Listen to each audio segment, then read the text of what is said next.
Сәлеметсіздер, мен Әділ Қазалықова. Мен нөмір 4 мамандырған мектеп-интернатының 10 сынып оқушысы Амангелді Ертайым.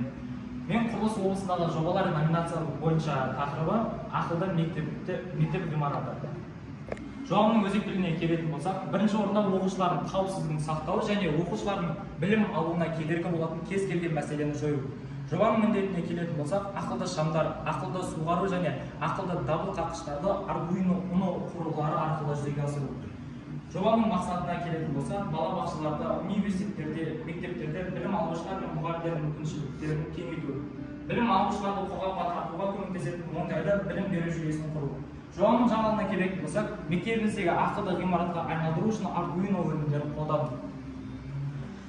Зерттеу әдісі мен практикалық маңызға келетін болсақ, зерттеу әдістері мынандай этаптардан тұрады. Мектебіміздің проблемалық бөліктерін анықтау, мәселелерді шешу үшін идеяларды, тұжырымдар, оларды Arduino құрылғыларын қолдану арқылы құру, қажеттілікті көрсету үшін олардың жұмысқа жарамдылығын тексеру. Практикалық маңыздылығын робототехника, кодтаулы оқу әдістері мен мектепті дамыту үшін қолдану болып табылады. Біздің идеяларды кез келген балабақша, кез келген университет қолдануына болады. Ал жобаның функцияларына келетін болсақ, бірінші бізде айналмалы есік, яғни орысша айтқанда карусельный дверь, екінші ақылды шамдар, үшінші тиімді энергия, төртінші ақылды суғару және ақылды дабыл қаққыштар. Ал бұл датчиктер біздің жобамызға керек болған құрылғылар, олар бізде ылғалдық сенсоры, түтін сенсоры, ультрадыбыстық сенсор, плата, жарық диоды, фоторезистор және датчик движения. Ал жобамызды дайындау барысында бізде кабельдерді жалғауда және де объекттерді бір-біріне желілеу барысында қиындықтар болды, бірақ біз ол қиындыққа қарамай осы жобаны жасап шығардық. Ал енді датчиктерге келетін болсақ, бізде бірінші датчик движения, яғни бұл біздің қимыл қозғалысымызға қарай анықтайды. Бұл арқылы біз мысалы бөлмеде бір адам болатын болса, ол қозғалу арқылы жарықты жағуға болады. Қарсы жағдайда жарық өшеді. Осы арқылы біз көптеген энергияны үнемдесек болады. Ал ылғалдық сенсордың кодтауы.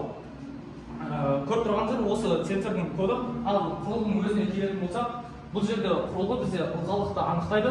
Яғни қазір ылғалдық жоқ болғандықтан қызыл свет жанып тұр, ал егер ылғалдықты анықтайтын болса, жасыл свет жанады. Яғни бұл арқылы біз топырақтың құрғақтылығын немесе оның құрғақтылығы жоғары екенін анықтауға болады. Ал тек бұны бұндай мақсатта емес, кез келген бір жылыжайда немесе ағындықтарда қолдануға болады. Келесі бізде ультрадыбыстық сенсорлық датчик. Ультрадыбыстық датчик ол бізде қашықтықты анықтауға көмек береді. Ол арқылы қазіргі таңда осы ультрадыбыстық датчик арқылы есіктер бар. Олар адамның қаншалықты жақын екенін анықтау арқылы есіктерді ашып жабуға көмектеседі.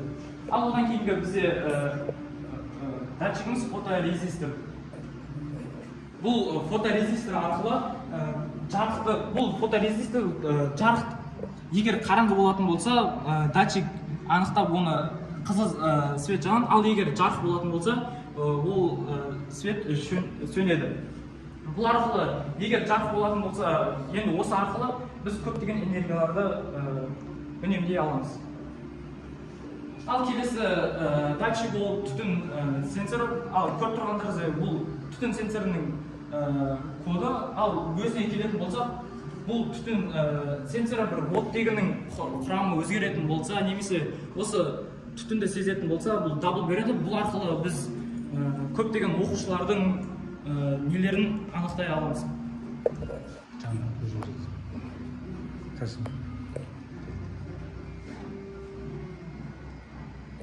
Қорытындылай келетін болсақ, қорыта айтқанда, жай мектептерді шешуге қабілетті жете бермейтін мәселелерді осы ақылды мектеп жобасы арқылы шештік.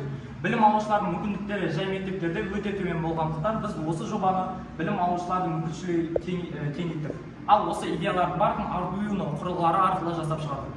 Тіпті бұл мектеп оқушылардың өмірін жеңілдете ғана қоймай, әлемдік мәселелерді шешуге қабілетті екеніне көз жеткіздік.